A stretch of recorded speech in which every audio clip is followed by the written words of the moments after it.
Praise the lord, good morning. कैसे हैं आप? आज का दिन यहोवा का दिया हुआ है, इसलिए कहिए मेरे साथ गॉड्स मॉर्निंग।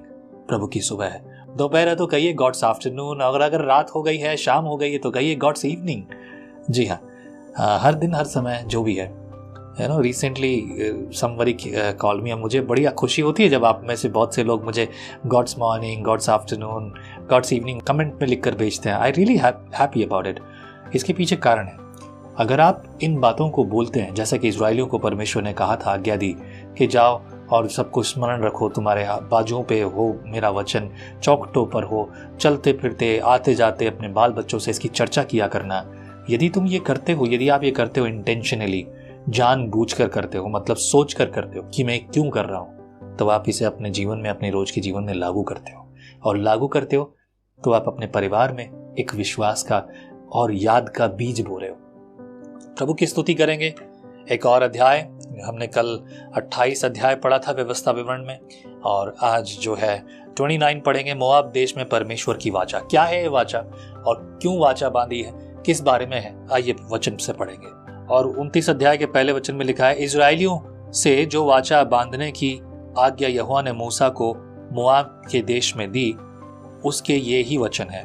और जो वाचा उसने उनसे होरे पहाड़ पर बांधी थी, यह उससे अलग है।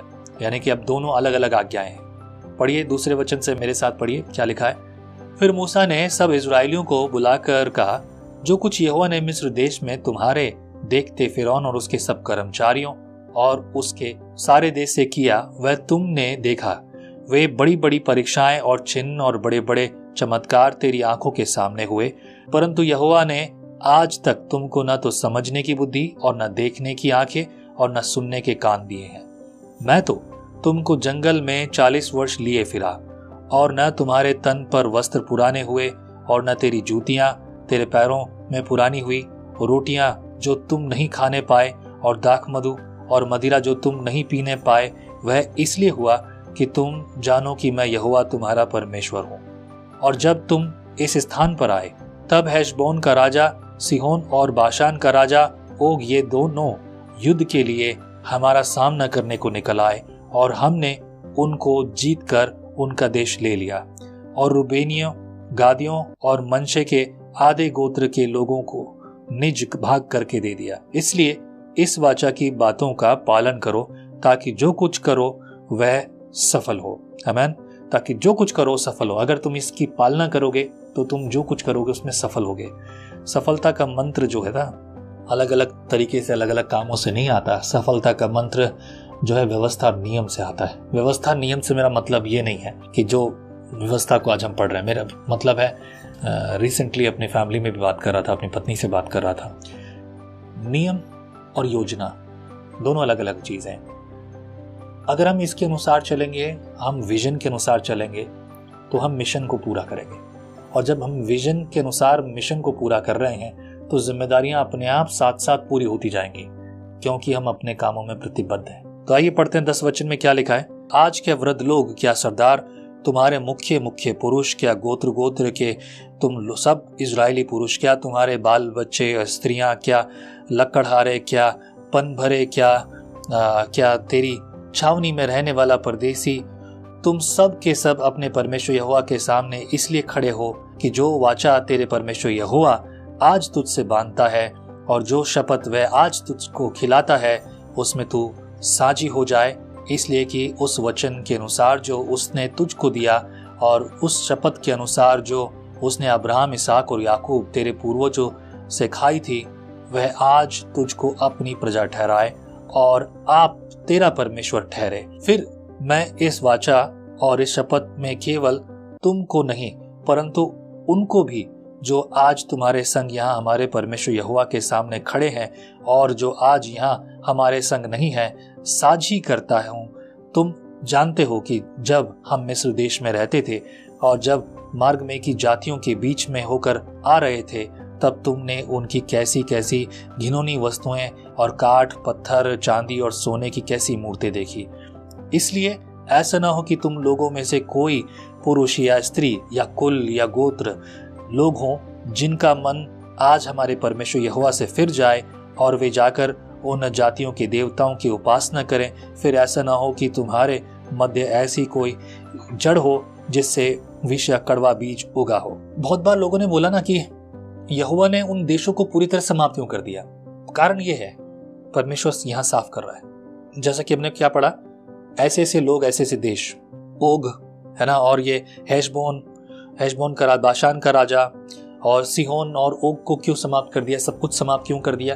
क्योंकि तुम जो उनके बीच में रहते हो, ये तुम्हें बढ़कर तुम्हें ना उनकी ओर फेरेंगे। और ऐसा ही हुआ।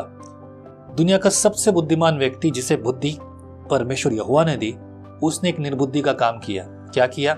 उसने शादी की, इतनी सारी शादियां की और इतनी सारी औरतें जो है पड़ोसी देशियों को अपने घर में ले आया, जो अपने साथ अपने देवी देवता भी ले आए। यही उसकी बड़ी समस्या ठहरी। वैसे समस्याएं और भी होती हैं, कभी भी किसी बात का कारण एक नहीं होता, कई कारण होते हैं। और मूसा का भी पाप ये ठहरा, उनके साथ वो लग गया। हम अपनी योजना, अपनी जो है ना, अपने मार्ग की चौकसी करनी है, हमें अपनी जुबान की चौकसी करनी है। कभी कभी मैं भी चूक जाता हूँ प्रियो, ऐसा नहीं कि मैं चूका नहीं हूँ। जबान में तो कभी कभी मैं भी चूक जाता हूँ, लेकिन बहुत बुरा है ये।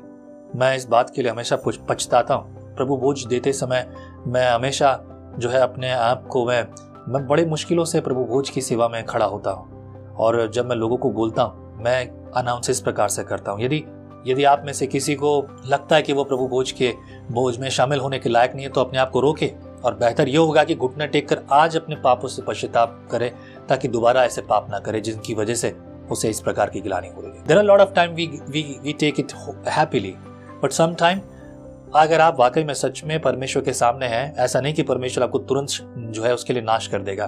कई जगहों पर ऐसा सुनने को आया भी, लेकिन अगर आप अनजाने में या खाते पीते समय उसकी देह को न पहचाने, तो उसके लहू और देह का अपराधी ठहरेंगे। ऐसा साफ साफ लिखा है, मैं पढ़ता हूँ हमेशा वो।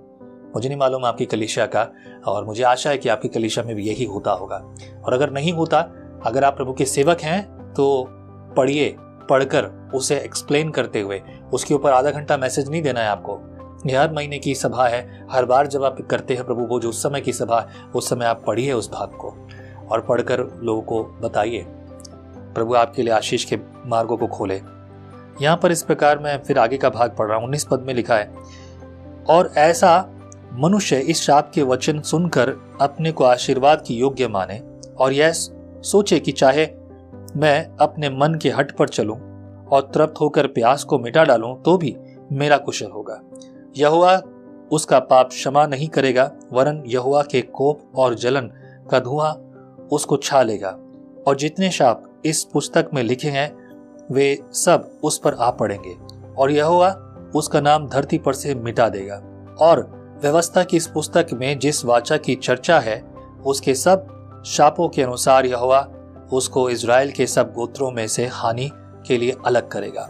और आने वाली पीढ़ियों में तुम्हारे देश के लोग और जो तुम्हारे बाद उत्पन्न होंगे और परदेशी मनुष्य भी जो दूर देश से आएंगे, वे उस देश की विपत्तियों और उसमें यहोवा के फैलाए हुए रोग देखकर और यह भी देखकर कि इसकी सब भूमि गंधक और लोन से भर गई है और यहाँ तक जल गई कि उसमें न कुछ बोया जाता और न कुछ जम सकता और न घास उगती है, वरन सदोम और अमूरा और अदमा और सबोईम के समान हो गया है, जिन्हें यहोवा ने अपने कोप और जलजलाहट में उलट दिया था। और सब जातियों के लोग पूछेंगे, यहोवा ने इस देश से ऐसा क्यों किया और इस बड़े कोप के भड़काने का क्या कारण है? तब लोग यह उत्तर देंगे, उनके पूर्वजों के परमेश्वर यहोवा ने जो वाचा उनके साथ मिस्र देश से निकलने के समय बांधी थी, उसको उन्होंने तोड़ा है और पराये देवताओं की उपासना की है, जिन्हें वे पहले नहीं जानते थे और यहोवा ने उनको नहीं दिया था। इसलिए यहोवा का कोप इस देश पर भड़क उठा है कि पुस्तक में लिखे हुए सब शाप इस पर आ पड़े। और यहोवा ने कोप और जलजलाहट और बड़ा ही क्रोध करके उन्हें उनके देश में से उखाड़ कर दूसरे देश में फेंक दिया, जैसा कि आज प्रकट है।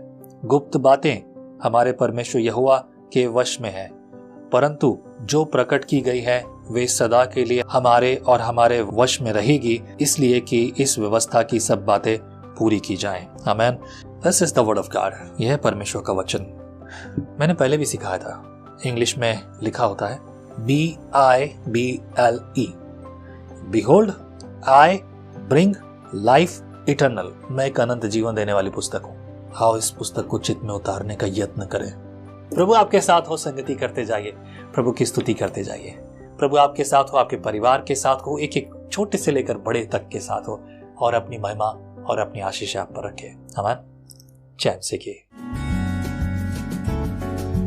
आप कहते हैं एक कप कॉफी मेरा दिन बना देती है, पर आपका मॉर्निंग डिवोशन विजनरी रेडियो और टीवी पर आपकी जिंदगी बना सकता है।